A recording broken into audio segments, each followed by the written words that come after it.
Well, let's just start with tell us a little bit about yourself. Oh, about myself? Sure. A little background.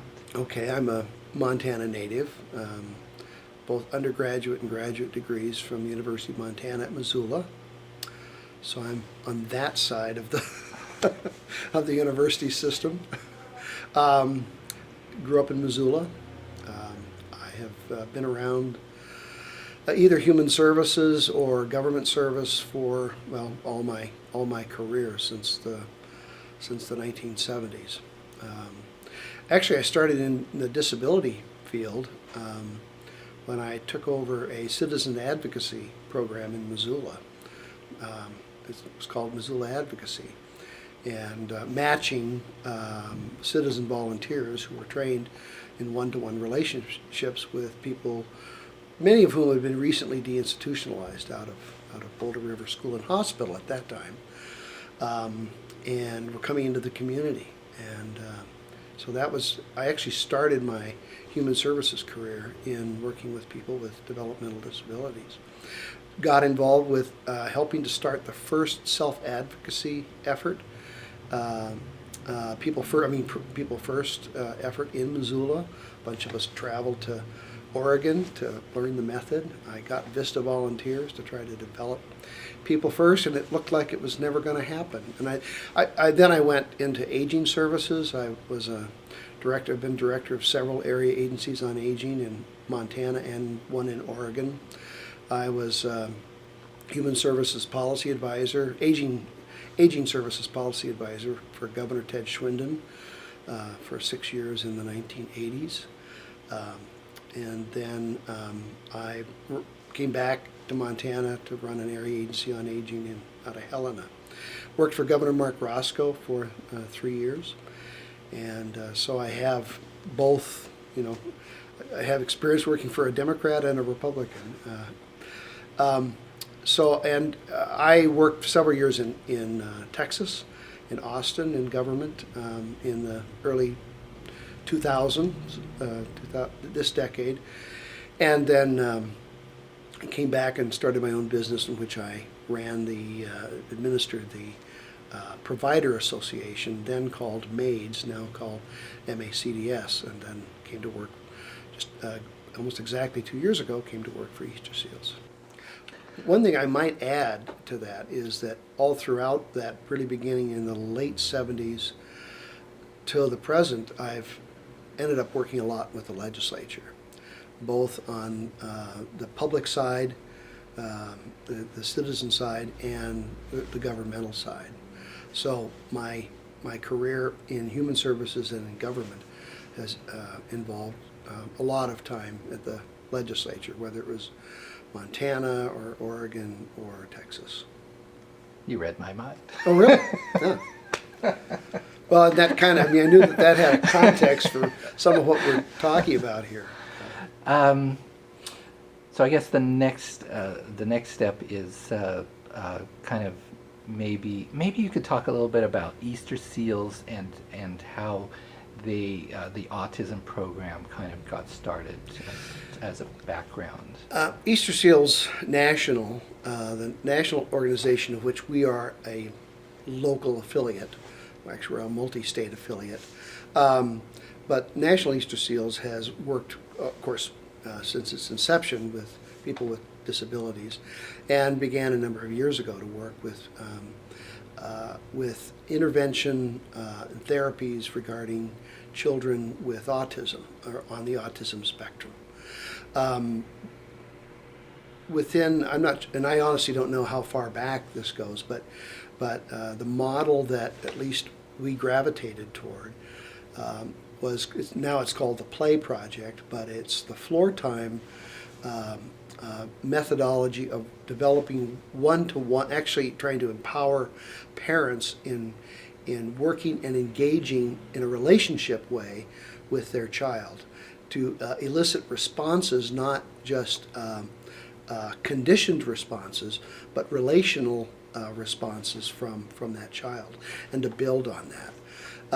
And here in Montana, based in Billings, we have had a play project here for the last several years, and we have staff that have extensive training, both in their own professional background, family support specialists and occupational therapists that also have their own special skills working with children, and early intervention for all kinds of disabilities, but also then rigorous training at the national level with Dr. Greenspan and Dr. Solomon, who have refined this methodology. The floor time method or therapy goes back really a good number of years. It doesn't have the quantified the research rigor in terms of quantifying the outcomes that, say, other therapies like acquired behavior analysis does have. Though we believe that they actually complement one another. We have found that children who we develop that, foster that kind of relationship with their parents, many children who have rather extreme behaviors and seem seemingly uncontrollable, by fostering that relationship can actually position them to where then they may be able to respond better to the kind of prompting and rather fixed one-to-one interaction that occurs with ABA.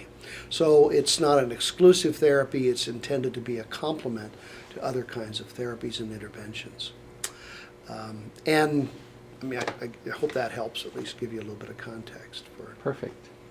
So the parents that were involved in this project seem to have been, because of, as a part of this project, they was the genesis of the autism insurance legislation sort of start out of those groups? Well, yeah, let me back up a little Okay. bit. Almost exactly a month ago, just about a month, I'm sorry, a year ago,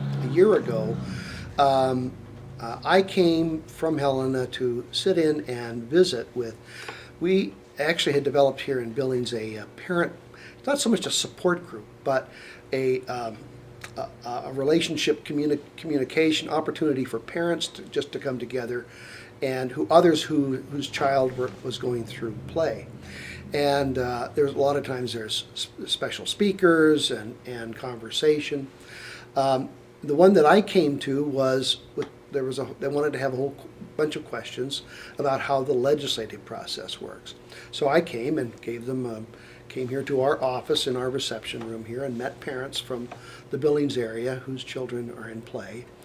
We had just kind of an informal conversation. Then I gave a presentation about kind of the old saw of how a bill becomes a law, and the process legislatively, whether you start in one house or the other house, it has to be passed by both houses, and the final version has to be agreed upon by both chambers, the Senate and the House. And it was interesting. It was there that I met Laura Simonson.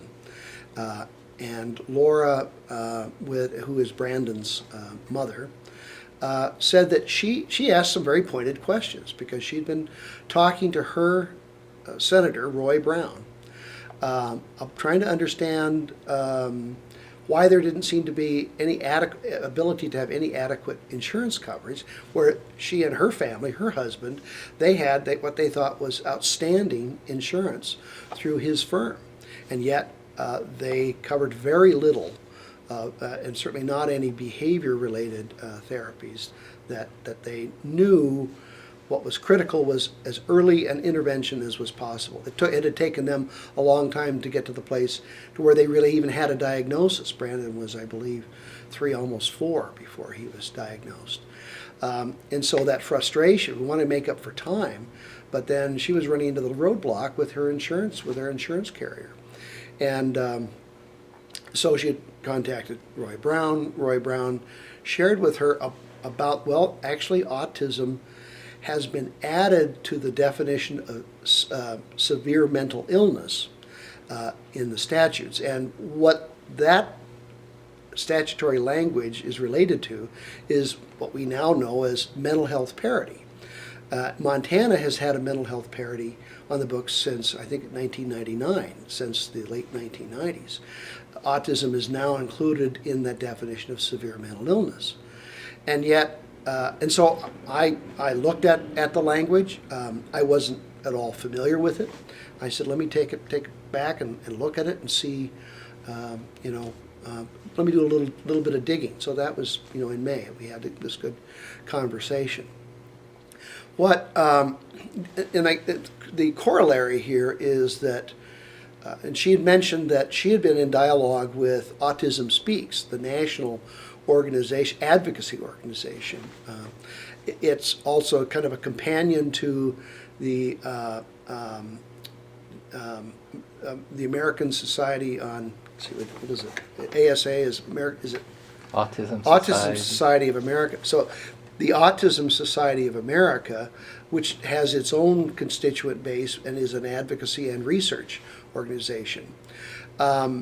As I got into the summer, I was asked to go to what is the annual meeting. It's called the National Conference of State Legislatures. And so it's for staff from legislatures, and it's for legislators from all over the country. Well, it's over 5,000 people.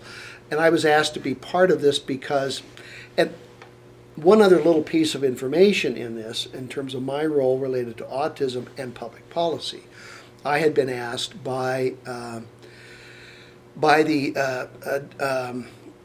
Developmental Disabilities Program, the state disabilities program in the Disability Services Division of Public Health and Human Services, to be part of a study group to look at options related to autism, services to autism. And so I started that now it'll be 3 years ago this summer that we started that work group. And so I'd begun to learn about particularly a lot of problems that the state was having with late adolescents, young adults who had never been diagnosed as developmentally disabled. And I'm not going to get into the complexities about where autism fits or doesn't fit into the definition for treatment and services as a developmental disability in Montana. It is only, I will say, parenthetically, that autism is defined as a developmental disability in Montana, but the individual has to have an IQ of 70 or below. So the implication is that there's a mental retardation aspect to it. Autism combined with mental retardation or developmental delay. So clearly the state has been, young adults and late adolescents were suddenly being referred to them who had totally spun out of control with what seemed to be mental illness problems, extreme behavior problems. Some of these kids would be sent off because there was no place to treat them in Montana, places like the Brown School in Texas. And then they would, when they aged out of their eligibility for those services, and by the way, the expenses for that to the state are really astronomical, the care and treatment of children in that kind of a setting out of state. But the state does have a burden and responsibility nonetheless in those circumstances. So the child would come back into Montana, and then lo and behold, the Developmental Disabilities Program would be told, au contraire, this child is developmentally disabled. He's been diagnosed in Texas as being developmentally disabled and mentally retarded, and by the way, you need to serve him. So the state was, in addition to the kind of caseload that they had of children and adults with developmental disabilities, were experiencing just significant demands on services that they didn't have budgeted and didn't even really have systems and services in place for. And there's been an ongoing discussion for a great number of years between mental health services and developmental disability services, and how their resources can work with people who are what are called dually diagnosed. That's a whole other discussion. But suffice to say that this work group was convened that had legislators involved and the general public and providers and advocates in those discussions. And the upshot of the question was, do we where do we focus on either early intervention, focus on children of all ages, or adults? Because our immediate problem seems to be adults. The decision was to focus on an early intervention and the development of a home and community-based Medicaid waiver specific to autism spectrum disorders. So I had a context with that, and we had actually made great progress in getting that initiative launched with support from the governor's office, within the administration, resources identified, and an application to the federal agency, the Center for Medicare and Medicaid, which oversees, obviously, Medicaid. And that was in process when we had this conversation last spring and then through the summer. So I was asked to go to this national conference, be part of a discussion about intervention with autism, and it turns out Easter Seals National is partnering with ASA, the Autism Society for America, to try to assess what all the 50 states and territories have in the way of services for autism, whether it's insurance policies or whether it's public policy, school services, the whole gamut. And so in attending that conference in the middle of the summer, I came to have a much greater appreciation of the complexities, certainly learned there and saw more first at hand the model legislation, kind of a generic model of legislation to mandate health insurance coverage for children, or just basically coverage, that was developed by Autism Speaks. So it was there that in discussions with, I began to have conversations with the insurance commissioner's office, which is based in the state auditor's office, finding out really, is this addition that was added to the definition of severe mental illness, is it adequate to ensure adequate coverage, appropriate coverage for children with autism? Well, no, not really, because the mental health parity says that all you have to do is provide equivalent insurance coverage for someone with a severe mental illness that you do for somebody with a physical ailment. So if you need occupational therapy, if you need speech therapy, and your insurance coverage provides that for somebody with a physical ailment, they may get 20 weeks a year, or 20 sessions a year, spread out over whether it's once a week or whatever. That's all you get. And in my initial conversations with Autism Speaks at the national level, they were saying that was the part of the problem and the limitation of the newly passed federal mental health parity legislation. There's other limitations with that as well. So we began to have a conversation, dialogue, and conversations again with parents throughout the summer, agreed that we would meet again the 1st of September. In August, I spoke with an old friend, Senator Mike Cooney in Missoula, about this issue. He offered to at least put in kind of a placeholder, a bill request, and we would see what would happen. At least the marker would be out there. And so then we had this conversation. The next meeting here in Billings was in early September, and in which parents had invited area legislators, Billings area legislators. And I, frankly, have been very impressed at the discussion that goes beyond partisan labels. There seems to be a real ability for legislators here in this community to communicate much better than I've seen in many other communities, frankly. I mean, they have regular meetings where they invite the public, and that's rather remarkable. So here we're a pretty good representation of legislators that came to that meeting. Laura Simonson had developed her video, and we saw for the first time the Brandon's video, which was very, very moving, and I was very moved by it, and I could see legislators who were present were very moved by it.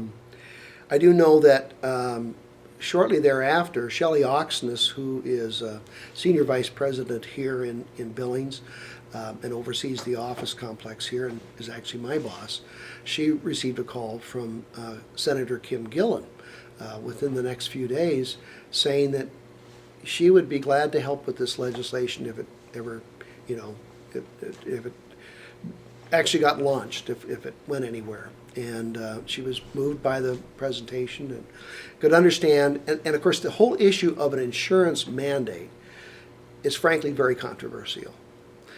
It's very difficult because what you're doing is you're saying to an insurance carrier, thou shalt cover this kind of condition and these kinds of treatments for this kind of condition. What we were hearing from parents and in my conversations with parents throughout the summer, yeah, my insurance carrier says that they cover it, but that seemed to be in theory. Or they might provide physical therapy or speech therapy up to 20 visits a year. Well, that is woefully inadequate for the needs of a 3 or 4 or 5-year-old child. With autism, you need a much more intervention, and you need a mix of other kinds of therapies, I think, as we have certainly come to better understand through this legislative process. In the same context about the same time that I had that confirmation from Senator Cooney, once he puts in the request for a bill draft, that place marker, in the legislative services system, in the legislative branch at the state, then somebody is assigned to begin to draft a bill. As it turns out, it took quite a while before the person that was assigned to work with that bill could get around to it. And what was interesting is that in the interim, Senator Gillen and Senator Brown had conversations, and then the parents really had this whole quandary. Do we want to start in the Senate side? Do we want to start in the House side? And it was really the parents that came, and I know Laura certainly had a voice in this. Well, it was really after the November election, and we began to see the composition of the legislature, that the House was going to be 50 Democrats and 50 Republicans. The Speaker of the House would be selected by the Democrats because the governor was a Democrat when you have that kind of situation. The Senate had a fairly decent majority of Republicans. 2 years ago, it had been the Democrats. Actually, the last couple of sessions, it had been Democrats control the Senate, and the House had been more contentious. So the thinking of the parents was we should actually start in the Senate. If we could get through the Senate, it might be easier to get through the House. And turns out it was a really remarkable strategy. Senator Gillen stepped up, and it was another really good turn of fate.